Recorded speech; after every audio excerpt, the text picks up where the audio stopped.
You're listening to the New Old Heads podcast, shot live every Tuesday at twitch.tv/newoldheads and released every Thursday at noon via bringingdowntheband.com. The show is brought to you by Coleman Dental, Indie CD and Vinyl. Support the show directly by becoming a member at patreon.com/newoldheads. You are now tuned in to the New Old Heads podcast. I am Major 7. The brothers are in the building, starting off with my man Jay Moore. How are you, good sir? I'm doing well. You know, it's a new start to NHL season, so, you know, got to represent my hometown and my favorite team, the St. Louis Blues. I don't think they play tonight, though, but still, you know, shout out to everybody who enjoys NHL hockey. Not mad at that at all. My man Longevity, how are you, sir? Doing all right. How are you? Doing good, buddy. Good to see you as always. Draped and dripped out. New Old Heads gear, I see you. Yeah. My man DJ J Div, what's happening, man? Salutations. Everything good your way, my brother? Everything's copacetic, my friend. How you think Lone look with all that New Old Heads gear on? And he looks like he's promoting the brand. Yeah, he does, doesn't he? Rather well, I would say. Yeah, I can dig it. Yeah, 2 items. Yeah, he's stunned at this point. Two items, you say? Yeah, he's stunned. He just need a. I actually have 3 right. He need a terrible towel, a New Old Heads terrible towel. Oh snap! Look, he tripled up. Yeah, he's starting to show out now. First topic. Pete Rock is not interested in reuniting with CL Smooth.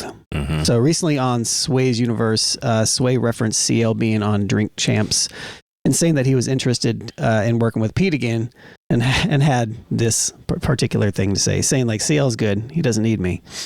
Shout out to Nori over at Drink Champs. Yeah. Those guys do a great job over there. Yes, sir. And I saw CL on there, and he was making his plea. You know, it's like, man, I would love to get back in the studio for the fans. What are you? Is that maybe, I don't know about now? You're doing something, but I just think he's best on his own. Okay. As simple as that. I just think he's good by himself. There's a million producers that will do something with him. You know what I'm saying?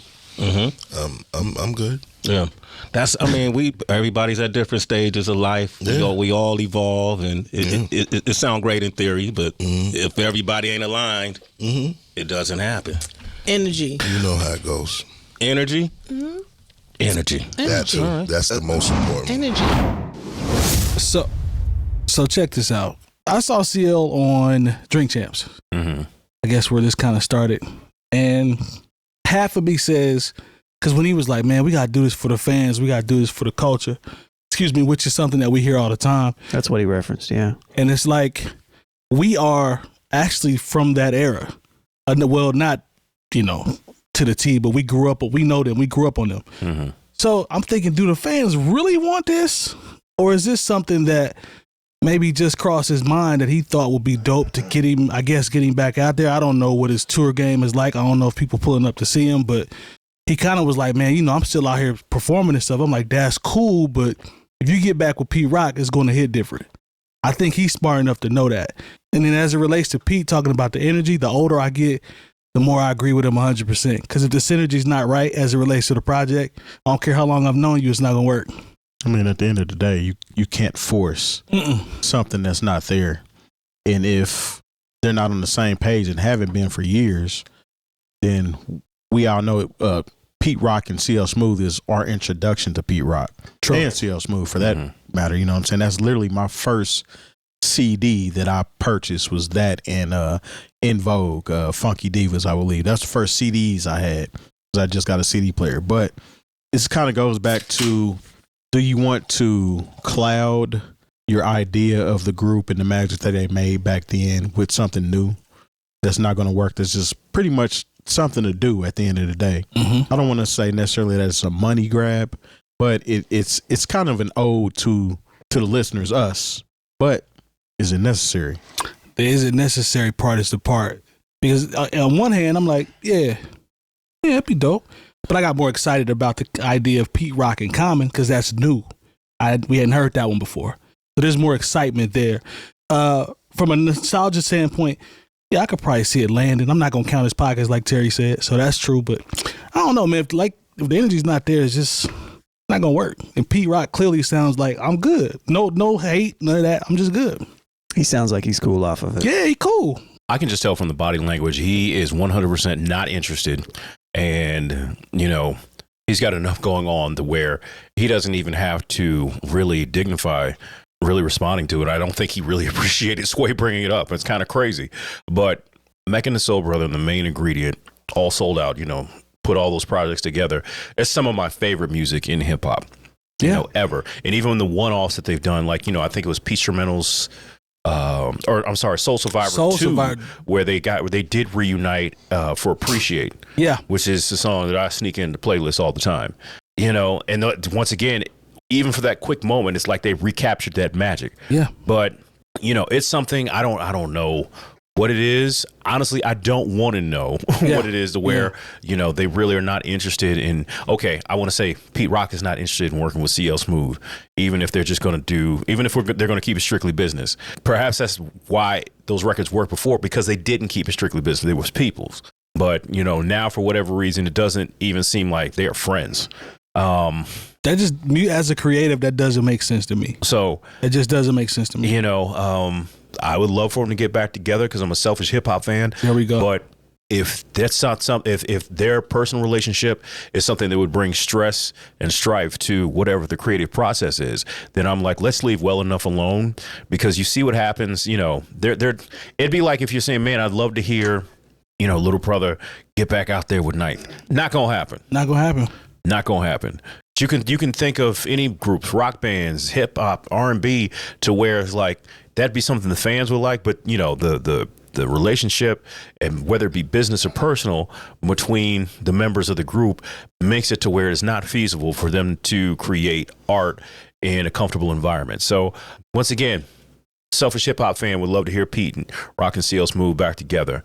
But I got this project with Pete Rock in common, which I think is great. Sometimes when the lightning strikes, that's just it. I mean, that's just it. You don't get that a whole bunch of times. Yeah. Sometimes you gotta let it be. It's unfortunate that we didn't get another that Tribe Called Quest reunion that was supposed to happen didn't happen until after we lost Phife. Probably if he was still alive, it might not have happened at all, which is really sad. But like I said, sometimes we just gotta let the classics be the classics and not think that we can revisit that and it's going to be the same magic.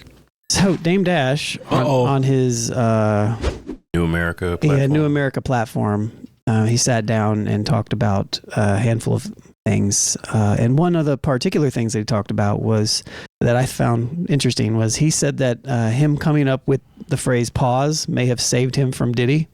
I thought that was funny. First of all, never mind. I ain't gonna do your intro, my fault. Yeah. No, let's let this play and we can go on. And then I'm thinking like, damn, everybody's gay? Or like, how many people are holding this secret that I knew? And you got to think about something. Like, I and my crew, we started Pause. So to me, I'm like, damn, Pause might have really saved my life, or at least made people understood my boundaries. I can't even take this serious, bro. Made up Pause. So you knew that there wasn't me having no double meanings, none of that playing. Pause. Now, if I'm saying pause and everyone's laughing, but you really are kind of upset because undercover you may be gay, you probably hate me. So now it all makes sense to me. That's wild. There's lots in there that's really funny. I'll let y'all talk first. People will find a way to make themselves appear very important, no matter what the topic is. First of all, that's funny, but that's also Dame being Dame. Like, we made this up. Okay, if you say so. I mean, I don't think he's grabbing at wanting to be important, because you literally first heard that from them. That's like when you were in school, you and your boys had your own lingo. We did. They're in a different position with their lingo. So their lingo goes, well, this is before viral, but I mean, it goes public a lot easier than something else. So, I mean, I don't really see it as that, but it's hilarious that he said it saved him from Diddy. That is funny. That's funny. That's funny. Now that's funny. Because people are trying, what's funny too is people are trying to group Jay-Z in this situation as well. Yep. And he actually thanked Jay-Z in this. He thanked him. He's like, I got to thank Jay-Z because, he kept me out of all this. That's brilliant trolling by Dame, bro. Yeah, that's brilliant trolling by Dame. Man, I always thought that, part of the pause game, if you will, was because there were a lot of people who took a certain level of offense to people saying no homo. You know what I'm saying? I think it was before that though. Was it? Pause was before that. Okay. Maybe it's regional. I don't know. I don't know the timeline of this. I mean, if they made it up, okay. But I mean, let's be real, all of it's homophobic, regardless of how you want to flavor it. Because essentially, if you have to say pause, you're essentially saying that your assumption is that there's something wrong with it. Or by him saying pause. Yeah. Otherwise, you wouldn't have you wouldn't feel any type of way. Like, so that's why it's kind of weird when he said, at the end, what did he say? He said something like, if you get offended by it, then it's your problem. You really don't like me. It's like, no, you just saying some stuff that you don't really need to say. You don't need to say it. Yeah. Hey. I mean, don't get me wrong. Like, if you're comfortable in your own personality, you're not going to get like, if somebody's gay around you, you're not going to be like, oh man, I'm afraid I'm going to be gay now. My thing with it, I think personally, because I know from me hanging out with a group of my friends, and you say something in order to keep the joke from escalating, or what you said, you say that, so you're not the joke is not made on you. Yeah. Type you know what I'm saying? For sure. That's what I see it. I don't really see it as. But it's both. It is true. It's both. Because it'd be like, yo, we was playing the game, and the secondary really stretched us out, and it's like, pause. So like we would be like, really? Oh, okay. Because you know what I'm saying? I mean, because we were young and stupid, we just exactly. We couldn't just take it for what it is. It's like, yo, we were stretched out by the defense. Instead, it was like, I ain't gonna front, instead of you going to the point where you're like, oh, the defense will stretch you out, huh? Yeah. I ain't gonna front. I still do it. You know what I'm saying? But I don't do it from a point of malice. It's not intent. Because I have no problem with none of that. But with my friends, it's different. I say different things in front of people who know my heart. Yeah, I think there's. I like who know my heart. I think there's levels to it. Like when you're kids and when you're younger and stuff, and you don't know any better, like. It's one thing, but it's like then you grow up a little bit, and I understand. But they were grown. I understand. Yeah, they were grown. I know, but it's still like back then. We weren't in the space that we're in now. It was also not even. It was close. also still kind of cool to let a maggot fly in a hip hop song every once in a while. Exactly. So when last time you heard that? Oh, I don't know. Nothing recent. Eminem just did it. Did he? He don't count. That's for Eminem. Yeah, he don't just count. Did a whole bunch of it on his last album. Slim Shady did it, right? That's so he's playing alter ego. He's playing on that a little bit. All right. Yeah. Okay. Shout out to Dame though. I hope you get that bread. But it's funny though, because the reason why I think some of it is innocent, it depends on how you do it, is because people of that lifestyle do it to each other the same exact way. Like if they're having a conversation with somebody, like, oh, that's gay. I've actually seen that. I've seen that on the regular. I've seen that before. I have. Look, I'll never forget one of my previous jobs, and she's out, so it's not like it's crazy that I'm telling the story. Person who had the office next to me, her and a couple of my other coworkers were looking at some website, some shopping situation, and it was like, oh, that bag is cool, that bag is cute, that bag, and then like she looked at one and she clicked on it, it's like, oh, I like that one, and it was technically for a man, and then like she was like gay, like oh your homegirl said that? Homegirl who is openly gay, and it was a funny moment to me, but it was just like, all right, well, you said it, I didn't. Yeah, but I think that is the piece. That is the piece. Yeah, right? You said it, I didn't. Yeah, like it's gay people's prerogative to use their things however they want. I can say cracker however I want to say cracker. You can, but if you say cracker, you might get banned on Twitch. I might get banned and it goes stoned and all that. It goes same for all other types of words as well. It's like there's certain places for certain things to live. Don't say that. What do you mean? I thought. Never mind. Go ahead. I don't know what that was. Pause. No, I don't know. That wasn't even pause worthy. I was just throwing that in. I'm messing with you. Go ahead, bro. I don't think a lot of it is malice, though. I agree with that fact that most of it's not malice, but at the same time, it's kind of like it's kind of funny to me to like hear like Dame being on his way to 50 and still like actively engaging in the pause stuff like on a regular, regardless of if you. He does it all the time, too. I know it's a part of his thing, but it's just kind of weird to me. It's like he does that mug all the time too. I mean, until somebody says that they're offended of him doing it, I haven't heard that yet. I don't really think it's a Do problem. people, will we put that in the same category as the people who are now saying no Diddy? Yeah, kind of. Yeah, I think it's up there. I think it's just like a funny way to play, you know, like because you're essentially the problem with it is you're equating some sort of it being wrong, shame and malfeasance to being gay in the first place. Exactly. What? That's exactly what it is. Malfeasance, people malfeasance. Yeah, so you're essentially saying like if you do like this baby oil and you do like to get down like this, then it's a problem. You know, that's essentially what you're saying, you know, like, because it's still fun. It's easy to make fun of to some degree. So it's like. People are starting to use that mug too. And people that are gay and part of the LGBTQ plus community are a marginalized community. So it's like, you know, it's targeting in that aspect. So it's just what it is at this point. Like, I don't know. It's just what it is. Like, it's funny to me. Like, it's funny that he's still doing it. Like, I don't care. Yeah. But it's like. Yeah, Dame he's still pausing at like 50. He's going to keep doing that, mug. Dame going to be 70 time I pause. I can assure you, he's going to be. That's going to be him. I also expect Cameron to do the same thing. You know, like I expect certain people from Harlem. I expect certain people just to. It's just part of it. You don't get me wrong, but it's just kind of like I don't know. Yeah. It's like, are we still doing this? Yeah. That's the main piece. Until this is not to marginalize anything, but until we demonize other things as well, and those aren't cool to say, or everybody wants a pause to say that, then or a pass, not a pause. That wasn't on purpose. I see you. But until everybody's not asking for a pass or singing along to their favorite songs and want to say whatever they want to say, that's a little more detrimental, in my personal opinion, than somebody saying pause. Are you talking about white people saying the N-word at songs? What are you, just people in general. No, I'm trying to follow.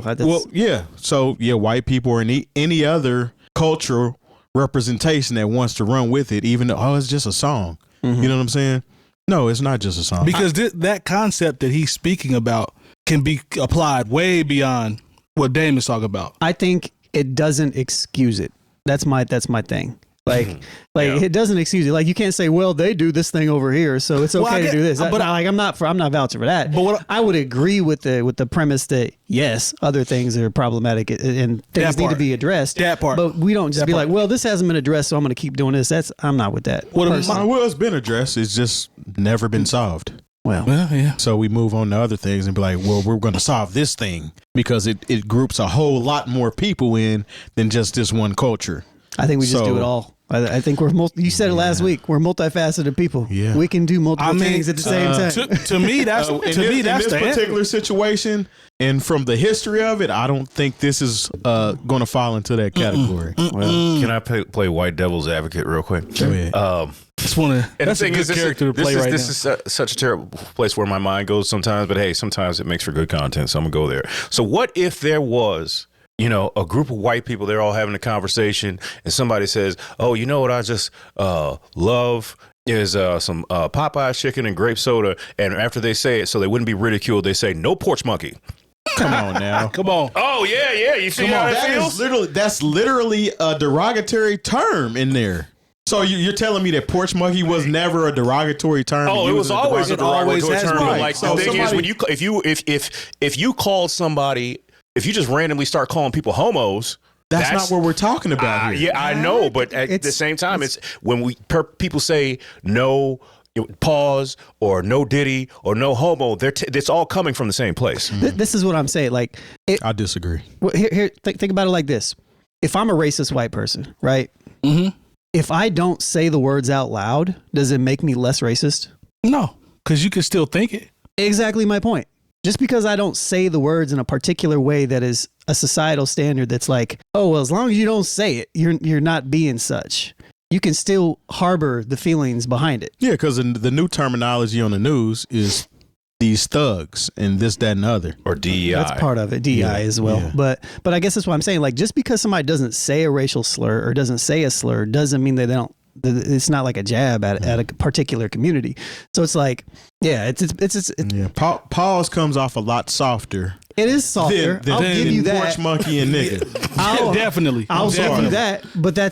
But I think where it comes from, like deep down where it comes from, is kind of the same place. So you're saying the origin of the comments is still It's not about the comment. It's about where the comment comes from. That's what I meant to say. I misspoke. It's still the to origin say of where that, the comment is coming something from is wrong, still, and something we look down on this particular group of people. So that's why we say the word. Yeah. And sometimes the words aren't there. And sometimes today I was in an Uber on my way back to dropping my car off to get the oil changed or whatever. And the Uber driver was like, she had to swerve out of the way. She's like, yeah, I think, I feel like I have to swerve out of the way all the time for, people driving bad, and I think it's because of all these refugees and migrants that come in here. What?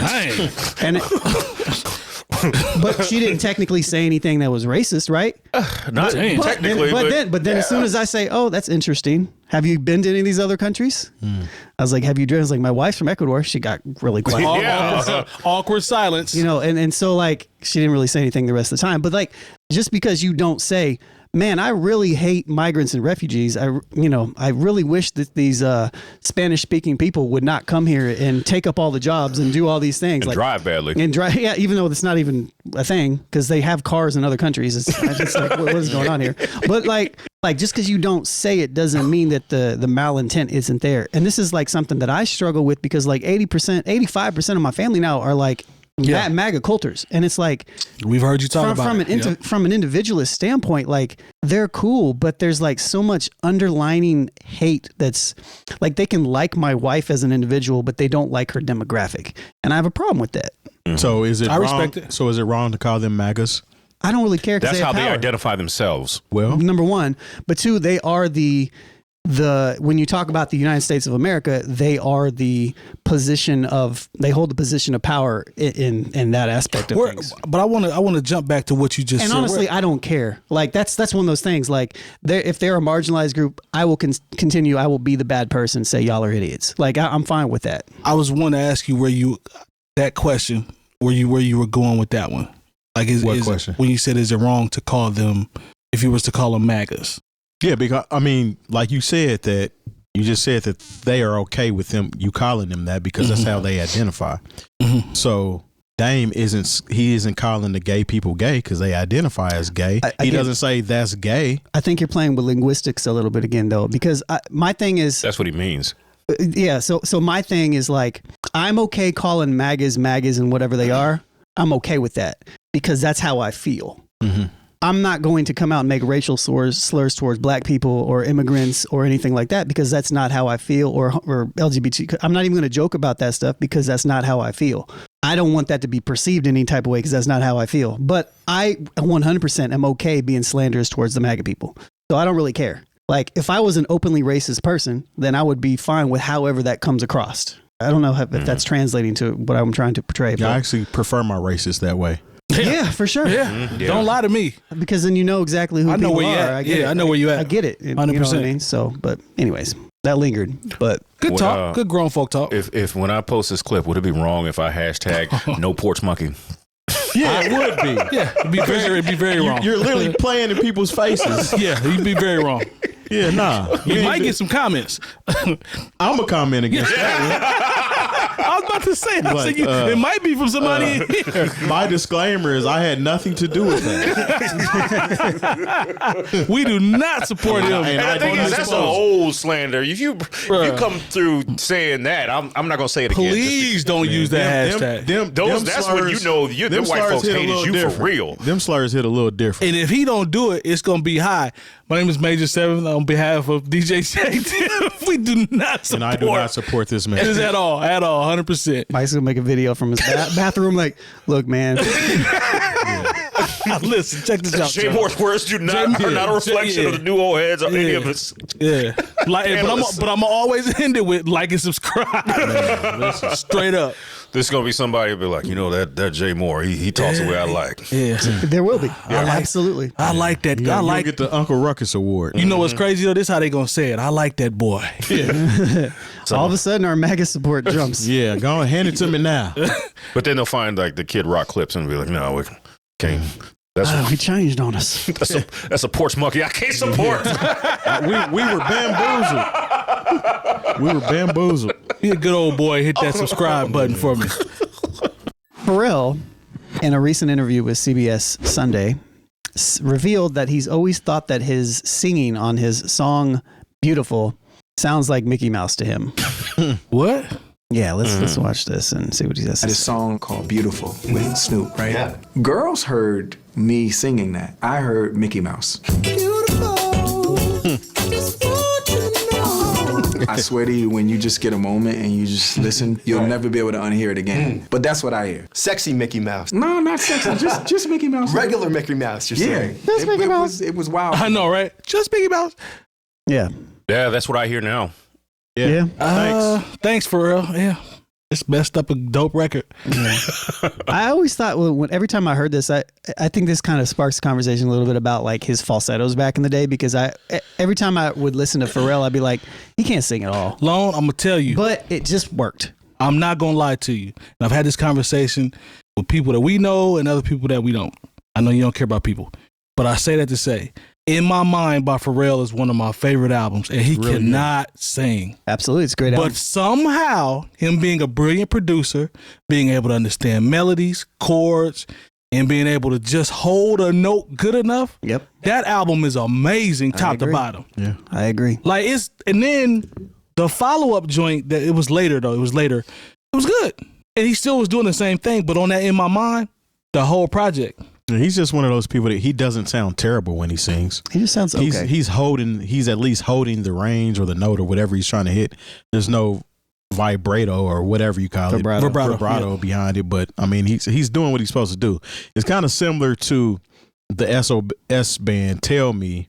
If you listen to it and somebody says, this sounds like Kermit the Frog, you will not get it out of your mind. So every time I hear that now, I think of Kermit the Frog. So since he said he done blew reminds him of Mickey Mouse, he blew it. It's a wrap now. No, like thanks for real. Look, the thing is, I remember when Front came out, and I love that the song is so incredible that you really look past the fact that if anybody else tried to sing in falsetto that entire song and they sang it at the level that he did it, we'd be like, man, get this out of here. Yeah. But since it was Pharrell, and plus he's a producer, he understands musical theory, he understands what it is to, even with his limitations, if you will, as a vocalist, he can cater his production style and still be in key. Because that's the problem. Like a lot of times, when I've heard people try to remix or do their own remixes of Pharrell music, it doesn't sound right because it's not done in the correct key. Like, and I only have so much understanding of that, but I know it when I hear it. Oh, you can hear it immediately if it's in the wrong key. I mean, because I remember when Ninth Wonder, he did a remix of it was unofficial of an A. Marie. I think I want to say Why Don't We Fall in Love, but it was like, I was like, something is off about this, and somebody had to point out to me, it's like, yeah, he produced. The beat is in a different key compared to what she's singing. But the sample doesn't match up. No matter how you stretch it, it's not going to work. So I think when I've heard him, like, he is an okay vocalist when he's not singing, and he's less than okay when he's hitting those falsetto notes. But him being a musician and being the producer for most of the songs where he's ever been featured, he knows how to cater to his own deficiencies, if you will. Go listen to the beginning of, and I believe it's on the album version, Justified, which he produced the majority of, if not the whole thing, maybe the majority, for the record. What's my journal? Senorita. When he come on, ladies and gentlemen, when he's singing like that, it don't even sound that bad. Now, it don't sound great, but when you see them working on it in the studio, he's singing that to Justin Timberlake, and it's close enough. It's close enough for him to use as a reference joint to be like, okay, I see where you're going. Look, the notes aren't flat. The notes aren't flat. They're in tune. It's just the actual, his ability to sing. He's just not. If he could only sing, he wouldn't be Pharrell. Yeah, he's a producer, man. Like it just works for him, though. There's people that can sing, people that can sing. He can sing a little bit. And to be honest, I don't really, when I think about his entire discography, there's nothing where I listen to him and I'm like, man, this is amazing. Nope. There's nothing where he's like amazing, but it just works. And I think you guys hit the nail on the head. Like, he just understands music. He understands production. He understands his limits. And I'm sure that a lot of times when he's producing, I bet a lot of those were references. And a lot of times it was just kind of like, nah, I like that. You should roll with it. Mm-hmm. Like I think even Snoop said it in this, like if I listen a little bit further to this interview, like, yeah, I don't know, man. It just works. Pharrell is just one of those people where he can do it and it just works. He's smart. He's smart. We've all alluded to how smart he is from production standpoint. But you remember that at one point there was a thing called the Neptune sound. Remember when Jay said that on the it still exists. Mm-hmm. Yep. And it still exists, but as a musician, you hear the chord ranges that he stays in whenever he makes something. That's why it sounds the way it sounds. Now he can flip it and augment it and add something here, add something there, but it's still in that pocket, and it works. It's just like the song "Because I'm Happy." I think that might be his most musically challenging singing effort. Yes, and it works all the way through it because he stays in his own pocket and knows not to sway from that. Harmony's fire, vibe is fire. But I remember shout out to Pharrell, the first time I heard that song and him trying to hit. It might sound crazy. I was like, okay, that where joint we going go. with this? It didn't really bother me though, because I mean, it's again like Lone said, it's Pharrell. Yeah. So even him just being Pharrell, it works. Yeah. It's almost. I mean, because we got a lot of singers who really can't sing. Mm-hmm. Some very good. Some popular, very good songwriters. Bill Withers is one of those people. He can't sing, but he understands his pocket. Yeah, right. And he can sing in his pocket extremely well. Yes, you know, I would argue he sings way better than Pharrell. Yeah, I'm not saying he doesn't sing better than Pharrell, but I'm saying he's not really a singer though. Right. I mean, and you're talking about an era, that had singers. Yeah. You know, but then like this is how good Pharrell is. Like, and some of y'all have to look this up because she really didn't do anything with her career. There was a singer named Latrell who had a song called House Party that the Neptunes produced. Like she I mean, like there's a part where I'm like, wow, this girl can't sing at all, but I really like the song. Mm-hmm. And that's how good Pharrell, I believe it was still the Neptunes that produced this song. And it's just like I said, it's one of those things where like sometimes understanding music and being able to push a song forward production wise and musically can almost cover up the fact that the person that you are producing for has an average to below average voice. And that's how, I'm sorry, Latrell, wherever you are right now, I don't mean to diss you like that, but there's parts where you're really trying to do runs and it sounds awful, you know, but the production makes up for your complete lack of, I'm not complete lack, but your lack of church. Yeah. Exactly. I've heard, your lack of church. The call. It's a real thing. Mm-hmm. All right. Latrell House Party. Look it up. You know what I'm talking about. Stream that. This is an interesting one. You guys familiar with DJ SNS? Yes. Yes. All right. So a recent interview with The Road podcast, DJ SNS explains how he gained access to unreleased tracks by working with engineers and interns at studios. And he admits to leaking songs early, including Naughty by Nature's Hip Hop Hooray and Nas's Illmatic. Damn. Sound like some foul play going on here. This songs off Illmatic. Yeah, so this is actually pretty wild. So check this. They keep saying it was a leak of the album. It wasn't a leak at all. It wasn't a leak. It was my mixtape. I mean, technically it's a leak because they leaked it to you. Because they leaked his voice. No, my voice was all through. His voice was all through it. So it wasn't. You couldn't take it. You only had to hear it because of me. Yeah, that was a rule. I did that. Yeah, it was maybe like technically they leaked it to you though. No, I paid for it. You had an exclusive that I didn't have, and you ain't talk on it. That's mine now. Oh. No, okay, I don't care. I stole. He said I stole songs that I did not have. I said, oh, okay. He didn't talk on it, but I had all the mastering. I had the kids that work interns in mastering. That's how I got my exclusives. I paid them. He told. I didn't think he was gonna tell me. He definitely just told. It's past statute of limitations. Wait, this is crazy. Yeah, I stole. Yeah, I stole. Engineers and interns. Remember where they recorded. Remember, these guys wasn't getting paid. If I give you $50 back then was like, whoa. So that's bread. Wow. These are interns, they're not getting no money. Whatever songs came out, I had. Wow. That's how I got the Snoop Dogg record. Hold on. He was getting the recordings of the actual rappers at the studio. Oh. And then the engineers. I had the engineers and interns. Okay. I'm not mad at that. I stole. So here's the thing, right? First of all, I respect him for saying that when he got the records, he talked all over them. Yeah. That's dope. what you're supposed to do. I'm not mad That's at what you're that. supposed to do. So I love that part. That's dope. Now, being an engineer back then, I don't know what that was like, but I can understand what he's saying as it relates to the $50. He's talking about interns. He's not talking about interns. But them having access to go get to the masters for $50? Yeah, well, that's what it was. I mean, they interns to the studios. I mean, back then you had to send early everything. 90s. You had to send everything, so he might even be getting stems. They probably were on DATs. That's what I was about to say. Stems too. Yeah, they can probably that's crazy, tape reels bro. and stuff, because this is before the digital era. So that's crazy to get good crispy recordings like that on the low. Look. That's different. And the statute of limitations is out there because he's way like, I stole. I stole. Yeah, it's way up. Yeah, he went further. If they came with him, they'd have to get everybody else too. Yeah, he actually went further in that interview, speaking on when the Nas album dropped and it got 5 mics, how it didn't sell platinum like they expected it to do. Yeah. And they blamed it on him leaking some of the songs. I think he had like maybe 3 or 4 songs on his mixtape. On a 9-song That's album. a lot on that album. That's a big deal. Yeah. But like you said, he talked over it.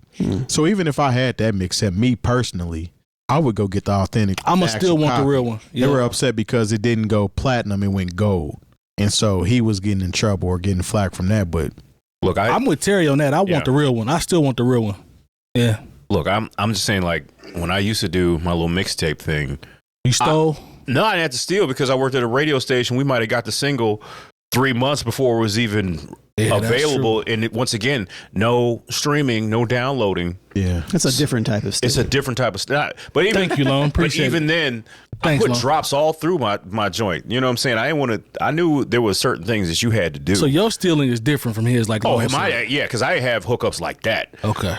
But once again, this is why, look, going back to capitalism, if you pay people for the work that they do, they're not susceptible to being bribed into stealing and crime. You think about it. Here it is, you leaking things that are costing hundreds of thousands of dollars for $50. You know, if you had just paid the interns enough, trying to pay them in pizza and T-shirts, tickets. you know what I'm saying, actually pay them in money so they can buy food and pay rent, you wouldn't have to worry about things like this. I knew back in the day, too, the mixtape culture was big here. Now, we weren't dropping and breaking songs and talking over them like that. But I actually knew a dude that would buy mixtapes, and if the DJ didn't put his drops all over it, he would just go through and claim the mixtape as his own. That's essentially what he said he was that's doing. nasty work. That's nasty I think more so what he's saying is he would take the songs. He would take the song and put it on his mixtape. This dude was literally taking a whole mixtape and just putting his drop behind another DJ's mixtape. That's tough. Yeah, that's nasty. This is a dirty game. Look, that's I remember dirty work right there. When I was still in St. Louis, I went to a club one night with some friends, and the dude who was like warming up, like all of a sudden I hear my mixtape being played from front to back, and with the drops in it. They didn't even care. Before I start DJing, check this out. I hired a DJ to DJ a party. He's supposed to be DJing, and one of my friends was like, "Man, this sounds familiar." It's one of your cadence days? It was not. This is before I was DJing. Remember, I hired him for a party. I got you. My buddy's like, he's like, "Hey man, I feel like I've heard this mix before." So I go up there. I'm like, "Really?" He's like, "Yeah, such and such is gonna come next." It came next. I'm like, "Hold on, man." So I went up to the DJ. I'm like, "Hey, are you playing a mixtape?"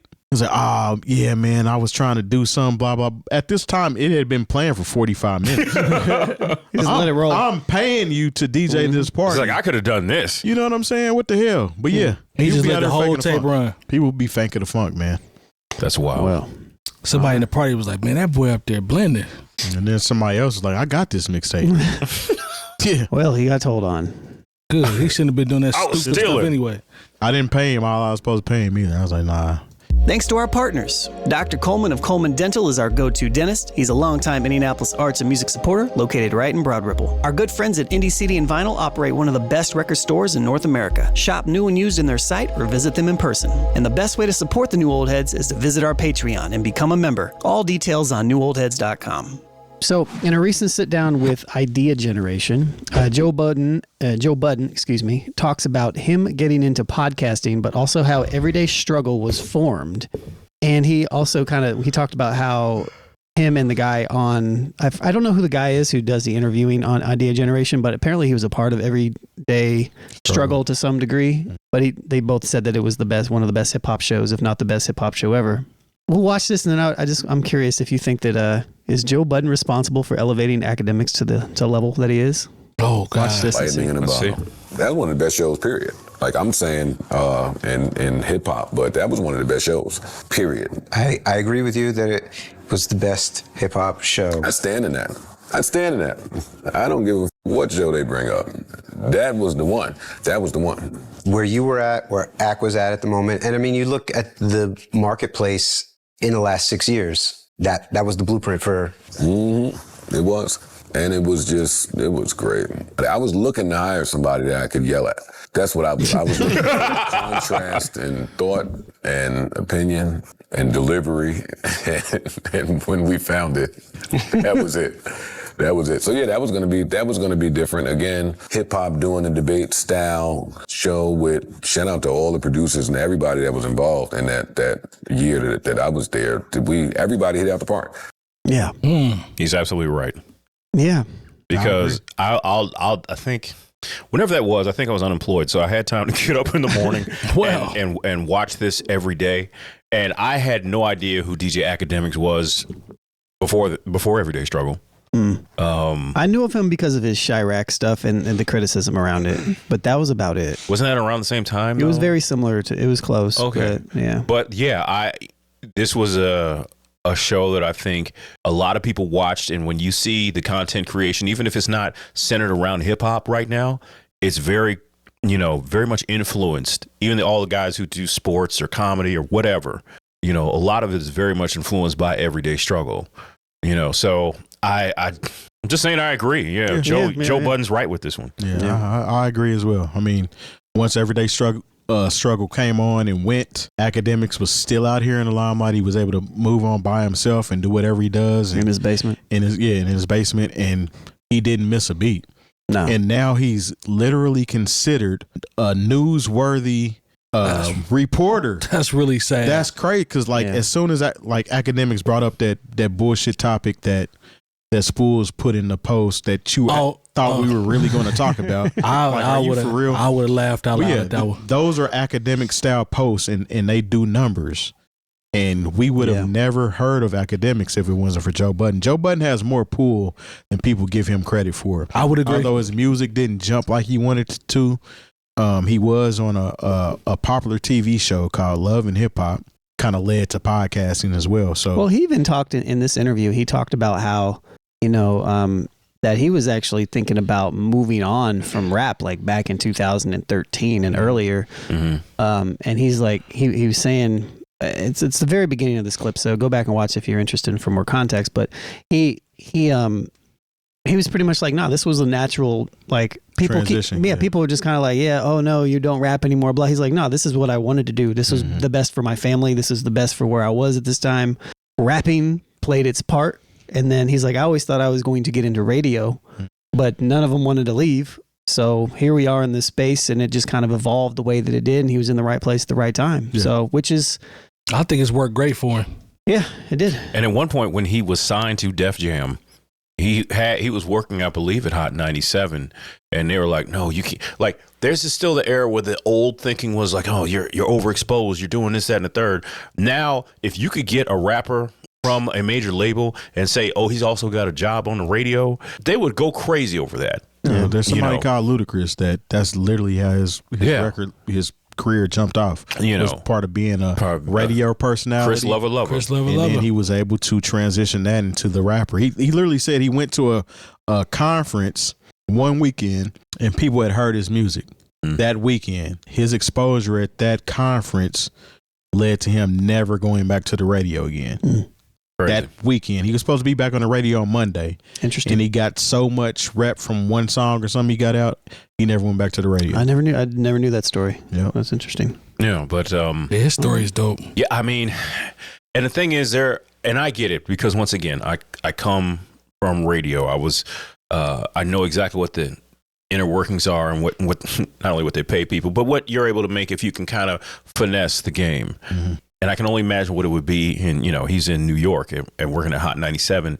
But at a certain point now, if you can, and I know we're on while we have our followers, we have our situation, we have our accolades, if you will. Like, if someone asked me to get back in radio, and my man, shout out to DJ Rec One, he did kind of, see if there was something I was still interested in because he had a new situation back in St. Louis. I was like, I have no desire to get back into radio. Not only because I know what it is and I'd have to play the same 15 to 20 songs every 45 minutes, But it's like, if I want to have an opinion on something and really talk about an artist who might be at the top of the game or at the bottom of the game, I got to keep my mouth shut. I got to be like, hey, coming up next. No, I don't want to do that anymore. Yeah. I'm not in that space. And I think that's what makes, if I were, working in radio, everyone would have to have some sort of podcast, whether it be a 15 or 30-minute situation. Every one of my personalities would have to have a podcast, and I'd pay them extra for it. That's the only thing. Like, I know why it doesn't happen, because nobody wants to pay anybody. Yeah, it damn near happens now, because if you look at the Breakfast Club, literally all of them have their own separate podcast or something else going on outside of that. But they had to create that. It wasn't something that was facilitated by the radio station. And then they ended up turning the actual program into a podcast. Exactly. Because they seen what podcast numbers and the payoffs they do.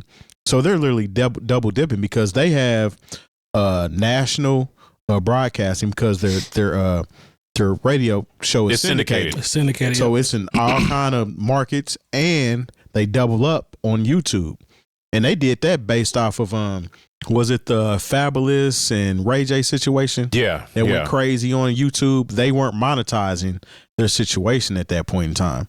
So they seen how many numbers somebody put that up and what it was doing, and that person probably got paid off of that. Right. Yeah. And they was like, we need to transition into something else. But this is the crazy thing. Like, if Charlemagne, I know he has his own situation with the Brilliant Idiots. DJ Envy, he has a thing, I believe, with his wife. I'm not sure if I don't listen to marriage content, so I don't care. And then Angela Yee, I know she's not on the show anymore, but she has her own show. She has Lip Service. And Lip Service. If iHeart decided, okay, the Breakfast Club is over, they all have their own brands. They all have their own RSS feeds, essentially, that they can exploit and go direct to consumer and get the advertising dollars, if that's something that they want to do. Yeah. So that's a good position to be in. That's the difference. At least that should be the difference now. So once again, if I could go back and tell however old I was in 1999, and I'm on the radio doing overnights and filling in on weekends for people, I'd say start to create your own content. The platforms may not be there, but if you're in a position to do so, these interviews that you're doing every once in a while, make sure you're recording those and keep them in your own archive so you can put them out and create your own platform later. And I would say that to anybody who's in radio now. If you just think, oh, I'm on radio, I'm on. No, you're not. You better be creating something for yourself, because once these people get tired of you and contracts are up and radio stations get sold, you'll be out on the street and you'll have nothing of your own. Yeah, that's why you have to give credit when credit is due to people like a Wendy Williams and a Tom Joyner, who was literally flying from Chicago to Texas every day to do 2 radio shows before you could do syndication. Right. These people were pioneers in the game, and it's almost like they knew what was going to happen. Just did it. But Tom Joyner was a beast, man. But I will tell you this is how, when you talk about having a job with these media companies, look, they did the Wendy Williams show for a year and a half without Wendy Williams. Yeah. You better make sure that you own whatever it is that you're doing, and be able to create your own platform outside of the corporate entity that has put you on. Facts. You guys ever watch the Juan Epstein is Life podcast with Peter Rosenberg and yes, Life of Sounds? So recently on that, the two talked about Vlad and Akademiks putting out a clip that's talking bad about Rosenberg. And then Rosenberg explained his first time meeting DJ Vlad when Vlad asked him for his YouTube password. It's just a really kind of funny thing. I just kind of want to show you. So remember Late Night with Peter Rosenberg and stuff like that? They've all flopped as well. You've had more opportunities than I have, actually, to think about it. I've never been on a major radio station. I've never been given a show.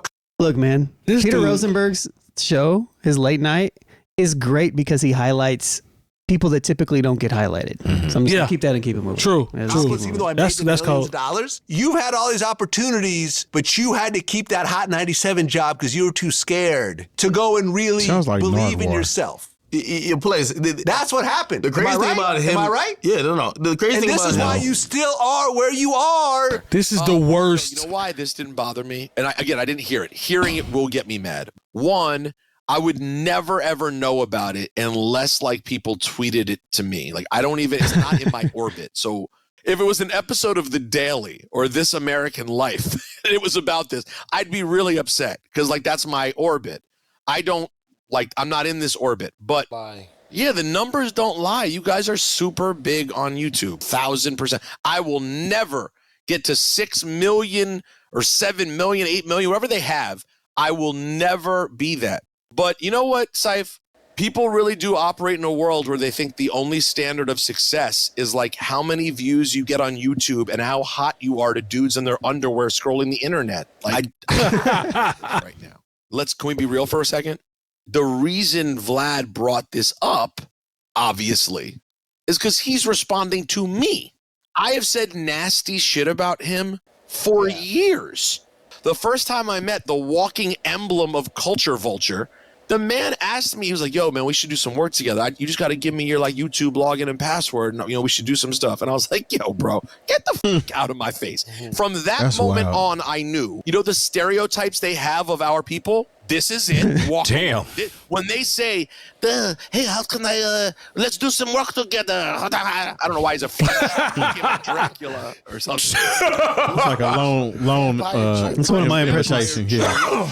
But the first time I met him, you. he was like, oh, if you give me your login and password. Because I was like, no. What do you say? Why would he want your login and password? Because at the time, I was hot on YouTube. This is way back before we were frigid, way back early days, anything. Yeah. And he was already, rubbing his fingers together and getting all excited to figure out how to make money in this space. Good for him. He did a great job of it. But yeah, listen, maybe he meant nothing by it. But when someone says, yo, we should work together, I don't even know them, and they go, let me just get your login info. Nah.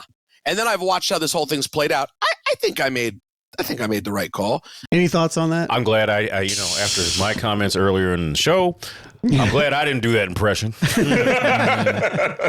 It's nothing worse than hearing a narcissist talk over his guests.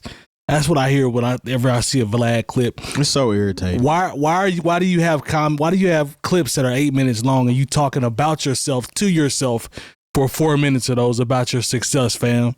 Like, that's so annoying to me. And then Akademiks is there with them. I can barely stomach that video. Two of the corniest motherfuckers in the universe. Yeah, I don't really talking about Peter Rosenberg and what he doesn't have on YouTube. And Peter Rosenberg was like, I'm on ESPN and WWE, and I have my own stuff. Like, I'm fine. Like, perfectly fine, I would assume. I was like, I think I'm doing pretty all right for myself. Come on, man. So, I don't know. Yeah, I don't have anything to add to that. The noise that we already heard from Frick 1 and Frick 2. I don't mind Rosenberg. I don't either. Me neither. The Vlad he's a little corny. He's a little corny. He did some, I don't mind him. I appreciate his corniness. Yeah, but there were some things he did around when our good brother Reggie Osei passed away, Combat Jack, that I did not like.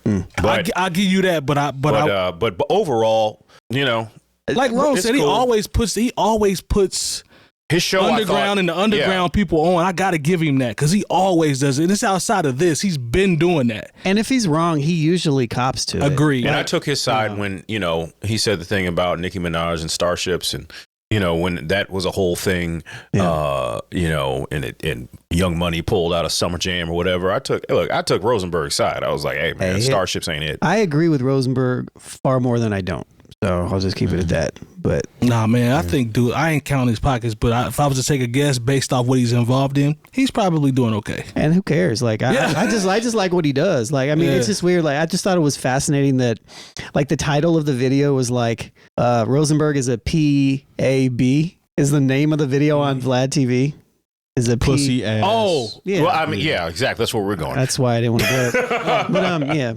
But that was the name of it, and he didn't even watch it. But it's just like the fact that Akademiks and Vlad are together in this little studio, like talking. It's just like, all right. And the fact that the two Culture Vultures are like in a pow-wow. Let's form together and just talk about everything that some at the end of the day, that's some catty ass shit. True.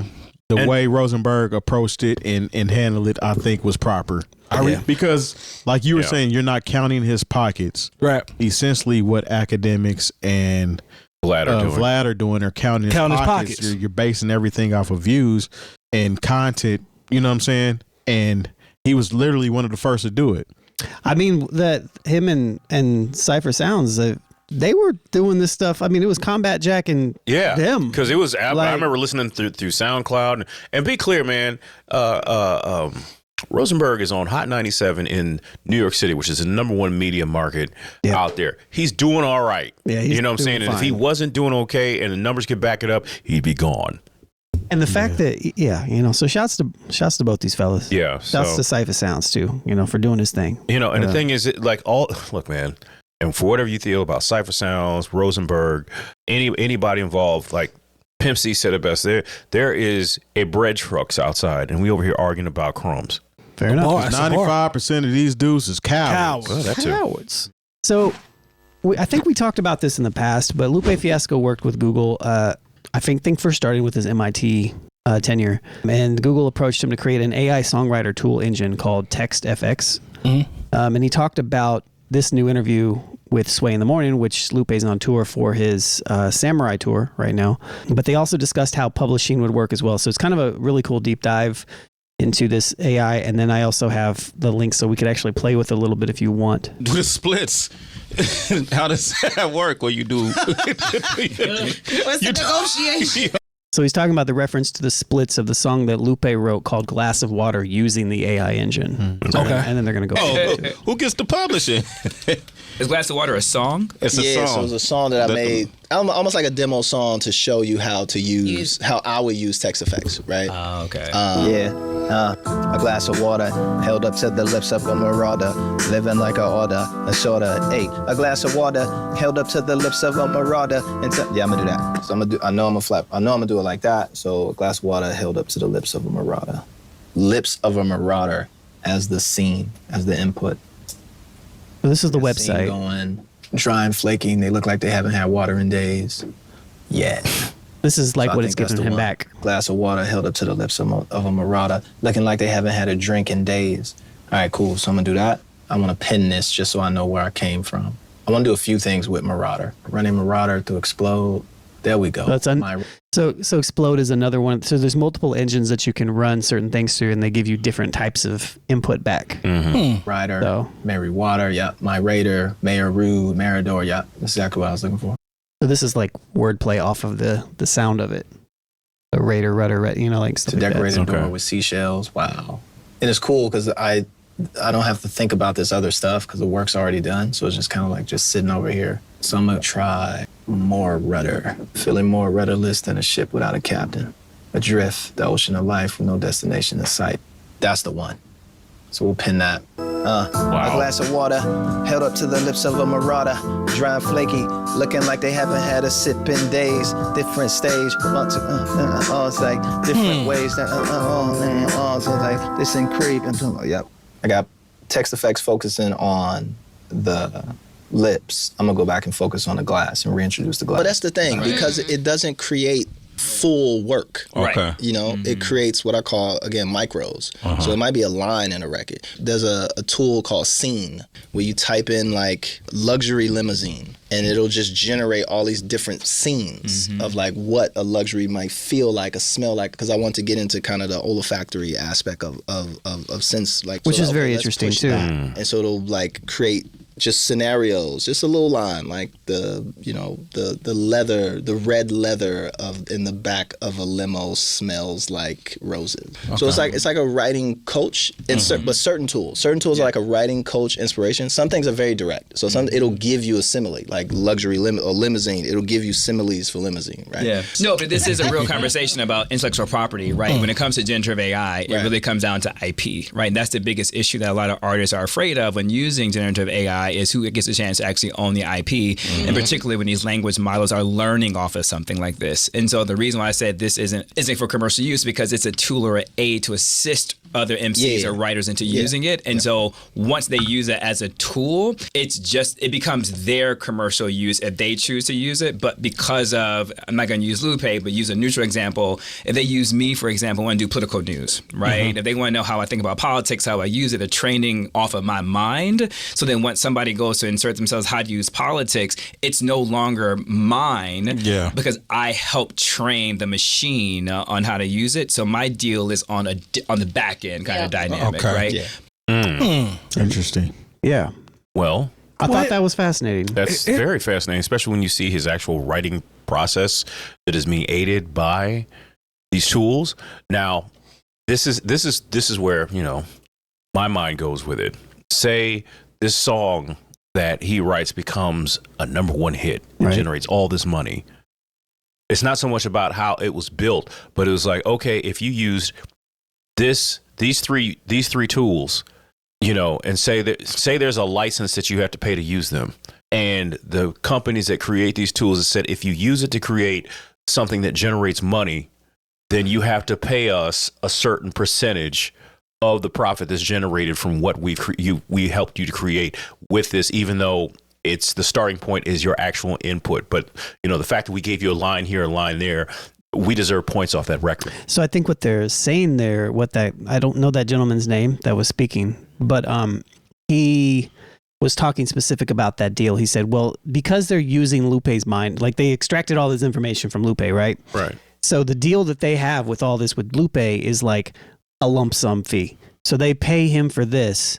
And then what happens is if you want to use this, then all of that other stuff doesn't happen on that publishing aspect of everything. So he's paid over here for what that is, and then people can generate whatever they want, because it's not creating necessarily like full-blown ideas. It's just kind of like pieces, and you still have to take the pieces and put the pieces together. So I think that's how they would get around that specifically. But with the teaching aspect, where they feel like, okay, these algorithms are set up and they're starting to learn, where it's like somebody who could come along, you know, we've seen how quickly these things learn, and you know, from that first time we did put in what we want Drake to rap about, to when it was like 6 months later and we heard a whole fake Jay-Z song, right? To where it was like somebody could come along and be like, I want some Lupe bars, and I want to sing about backpacks and lemon cake and Palestine. They put all that together, and you get a whole song. So the difference between this particular model is that it won't give you a full song. It's not like Chat GPT where you can go in there and be like, write me a song in the format of a Lupe Fiasco that does this. This is giving you like ideas based upon similes and how his brain would actually process in making this, which is very, very fascinating. Okay. So it's not like you can have it just like write you a song. It's just going to help you. You type in hamburgers and it's going to have a whole bunch of stuff about hamburgers. You say, well, hamburgers with cheese in New York. It's going to come up with a whole bunch of different things related to that. And so it's not going to give you like a full blown idea. And it's just an idea. And so that's kind of what Lupe was talking about a little bit on there too, because it's not like a full blown thing. I think that's the line. Okay. That's you're referring to. Okay. I think too, it seemed like the guy was alluding to it actually being kind of custom fit to the user. Yeah. So whatever I'm giving it or my influence on it is how it works. So my experience with it won't be the same as your experience with it, because it pretty much takes your thoughts and whatever you're typing in, you're giving it. It's not going to give that same energy to somebody else. And plus the concept of, like Jay Moore was talking about, of the program, quote unquote, doing it. That's not what this is. You can see the way he's breaking it down based off just the suggestions, which he's already brilliant. So this don't even apply to him. He's so cold on his own. It's just a tool. It's just a tool, and it's actually dope seeing somebody that nice think about how they want to use the wordplay, because even with Lupe, the level that he's at, he made it look that much better. Okay. By what was being spat out. It wasn't even rhyming. So he was just picking out words and phrases that he wanted to insert and then still add on to it. It's almost like not necessarily cliff notes, but it's almost like if you run into a situation where you have like a writer's block or something like that, it's kind of coaching you through it. That's exactly what he referred to it as a writer coach. And so it's like, there's like a synonyms type of thing too, where you can find similar stuff. And so you find it, and then as long as you're like, all right, cool, I like this idea. Let me mold this into like whatever I'm doing. And his genius came out even in this little snippet. Yeah. You know what I mean? Sure. Just that little bit right there. Built it too, though. Yeah, I mean, I think they spent 16 weeks building this model. Yeah. So that's dope. Okay. Yeah, it's really cool. And there's more to this video. I'd cut it up, but how would you compare it though to drum kits, so to speak? Because you have producers that produce or make these drum kits, and there are certain artists or producers that literally take it right from that drum kit and create something without necessarily paying the producer that put together the drum kit. Well, some producers still require payment depending on what you use. So depending on the commercial use, You know, like, so AJ Hall's somebody, shouts to AJ Hall. He's got a ton of drums out there, but he's got licenses in there when you buy his stuff, you know, and most people do. So I think it's actually a little bit more complicated when you talk about drum kits and sample packs as opposed to something like this, because way more complicated. And I think it's also different too. Like, do you use somebody's drum break, or do you chop up the sounds, or do you use their one shots? Like, do I just use a kick that AJ Hall played, or do I use a snare that the Count played? Do I use Kalen Ellis's hi-hat sound, or do I use like a Kalen Ellis hi-hat pattern? Do I use I don't know, a decap drum break? Like, do I actually use something that's actually involved in movement, or is it just like a one sound where it's just a recording of something? I think it can get a little bit. I would equate to what you're saying. I would say if people are using one-shot sounds, like I'm just using a kick or I'm just using a snare or something like that, that's similar to this model, as opposed to ChatGPT is kind of similar to like a drum break. Yeah, like a 4-bar drum loop or something. That would be a whole pattern. Yeah. Like, so what would you call the situation with Il Brown and said producer Hit Boy kind of doing? That's more of a ChatGPT type thing, because he took his whole loop.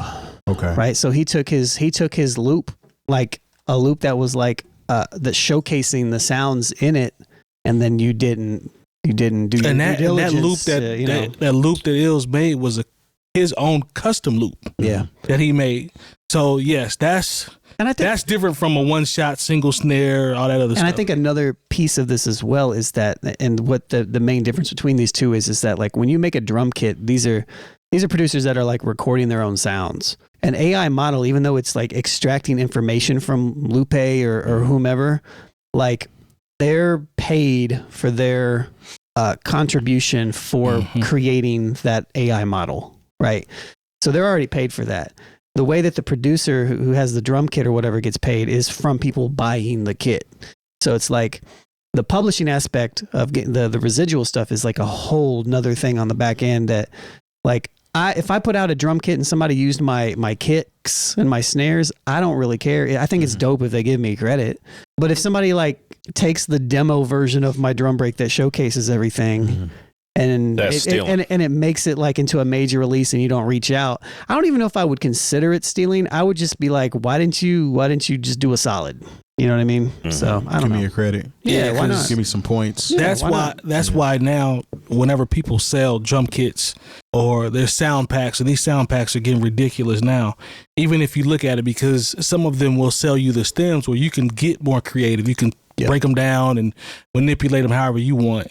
The fine print is mandatory now, because it's way past finding something and unzipping it and just going to work. Yeah. Like, you can't do that now. Like, there are sites on here that'll show these are license free.